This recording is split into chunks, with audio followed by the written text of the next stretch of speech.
بسم اللہ الرحمن الرحیم ان اللہ وملائکتہ یصلون علی النبی یا ایہا الذین آمنوا صلوا علیہ وسلموا تسلیما. سب مل کر درود شریف پڑھیا. الصلاۃ والسلام علیک یا سیدی یا رسول اللہ وعلی آلک واصحابک یا سیدی یا حبیب اللہ. الصلاۃ والسلام علیک یا شفیع المذنبین وعلی آلک واصحابک یا رحمت للعالمین. میرے بہت گرامی قدر میرے استاد العلماء، استاد المناظرین، شیخ الحدیث والتفسیر جناب مفتی ابو ظفر پیر سید القادری صاحب دامت برکاتہم و فیضاتہم علینا اسٹیج پر جلوہ افروز ہے. میں صرف 2-3 جملے کہوں گا اور اپنی بات کو اختتام تک پہنچاؤں گا. میرے نبی کا ارشاد ہے العلماء ورثۃ الانبیاء. علماء انبیاء کے وارثین ہیں. علماء انبیاء کے وارثین ہیں.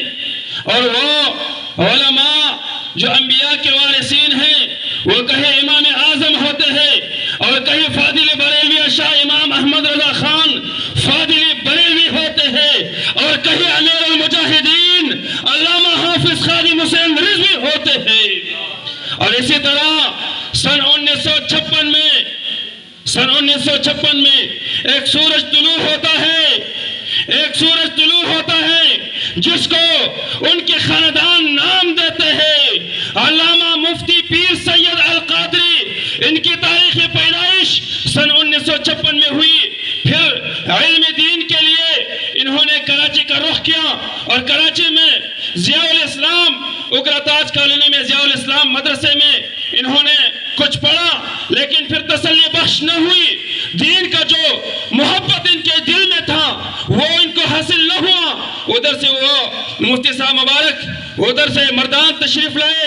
ہمارے یادگار اسلاف استاذ الاساتذہ امام المدرسین شیخ القرآن والحدیث مفتی ابو الفضل فضل سبحان صاحب دامت برکاتہم و فیضاتہم علینا کے ہاں آئے اور کچھ سال ادھر سبق پڑھا.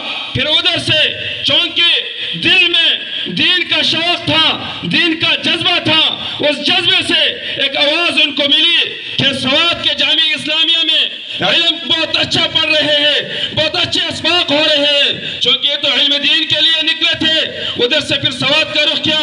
جب جامعہ اسلامیہ پہنچے تو ان کو تسلی بخش نہ ہوئی. پھر ادھر سے سن 1980 میں حضور استاد مکرم پھر یہاں سے پشاور تشریف لے گئے.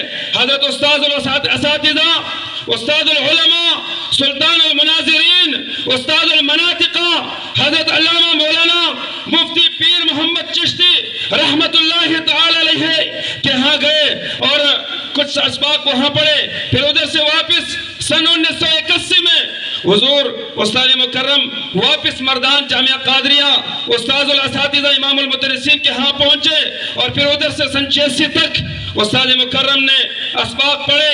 پھر استاد مکرم ادھر سے جب سوات آئے تو 1987 سے لے کر 1990 تک استاد مکرم نے بہت کچھ برداشت کیے، بہت تکالیف برداشت کیے، کیونکہ استاد مکرم ذل سوات میں اکیلے ایک سورج تھا جو بات کر رہا تھا، ایک سورج تھی جو نکل رہی تھی، ایک سورج تھی جو دین کی شمع کو آگے چلا رہی تھی.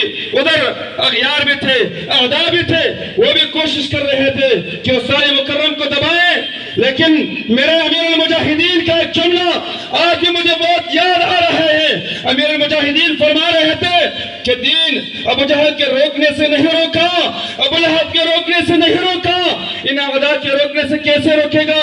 استاد مکرم ایک پہاڑ کی طرح کھڑے رہے اور یہاں تک کہ وہ دن بھی گزر گئے. پھر اس کے بعد سن 87 میں استاد مکرم نے 2 فروری سن 87 کو وہ جامعہ قادریہ کا جگہ خرید لیا اور پھر سن 89 کو اس کا باقاعدہ بنیاد رکھا اور ادھر سے علم دین کا سلسلہ شروع ہوا. آج 32-33 سال ہو گئے اس مدرسے کے. دیکھ رہے ہو یہ جو فیضان ہے یہ قبلہ استاد مکرم کی محنت ہے، قبلہ استاد مکرم کی برکت ہے.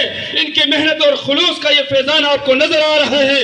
سینکڑوں اساتذہ، سینکڑوں علماء یہاں سے فارغ التحصیل ہوئے، اور آج الحمدللہ آپ اس محفل میں دیکھ رہے ہو کتنے مفتیان کرام کو وہ سند دے رہے ہیں. یہ ان کی اخلاص تھی، ان کی محبت تھی، ان کی محنت تھی کہ انہوں نے محنت کی. اور اکیلے یہ نہیں کہ استاد مکرم صرف مدرسے میں بیٹھے رہے، بلکہ سیاست کے میدان کو بھی خالی نہیں چھوڑا، محراب و منبر بھی خالی نہیں چھوڑا، تدریس بھی خالی نہیں چھوڑی، اور یہاں تک کہ سیدنا یوسف علیہ السلام کی جو سنت تھی اس کو ادا کرتے ہوئے رسول اللہ صلی اللہ علیہ وسلم کی عزت و آبرو کی حفاظت کے لیے استاد مکرم پھر جیل میں بھی تشریف لے گئے اور 26 دن جیل میں گزارے، لیکن پھر بھی روئے نہیں، پھر بھی نکل کر اس ایک مشن کے ساتھ کھڑے رہے اور باہر بھی یہی نعرہ لگا رہے تھے، لبیک یا رسول اللہ صلی اللہ علیہ وسلم. یہ ہمارے استاد مکرم ہیں کہ انہوں نے بہت بڑی محنت کی ہے، بہت بڑی محنت کی ہے. آج یہ جو فیضان نظر آ رہا ہے، آج یہ جو بہار نظر آ رہی ہے، یہ کسی اور کو کریڈٹ نہیں جا رہی. ہوں گے بہت علماء ہوں گے اس دور میں بھی، وہ بھی اپنی محنت کرتے رہیں گے، لیکن استاد مکرم نے جو محنت کی ہے، استاد مکرم نے، میں ایک جملہ بولوں گا، شاید لوگ مجھے یہ کہیں گے کہ انہوں نے مبالغہ کی. ہاں میں اس بات پہ مبالغہ کرتا ہوں. جس طرح میرے امام اہل سنت نے اس زمانے میں خدمت کی تھی دین اسلام کی اور دین فروشوں کو منہ توڑ جواب دیا تھا، اسی طرح میرے استاد مکرم ذل سواد میں امام اہل سنت ہے، اور امام اہل سنت کی تلوار لے کر، اور میرے استاد محترم نے اعداء دین جو تھے، دین فروش جو تھے، ان کو منہ توڑ جواب دے کر دین اسلام کی خدمت کی ہے. میں اپنی باتوں کو سمیٹوں گا، لیکن میں ایک ہی دعا کروں گا، الہ العالمین استاد مکرم کی، استاد مکرم کے سایہ ہمارے سروں پر تا قیامت رکھے، کیونکہ ہمارے یہ جو آج جو ہم یہاں کھڑے ہیں، یہ انہی کی برکت ہے، انہی کی محنت ہے. انہوں نے ہمیں حوصلہ دیا ہے، انہوں نے بہت کچھ ہمیں سکھایا ہے. بس میرے تو یہی ایک ہی دعا ہے، اور آپ سب سے میں یہی کہوں گا کہ آپ بھی یہی دعا کرتے رہے کہ بلا استاد مکرم کی سایہ ہمارے سروں پر تا قائم رہے. وما علینا الا البلاغ المبین.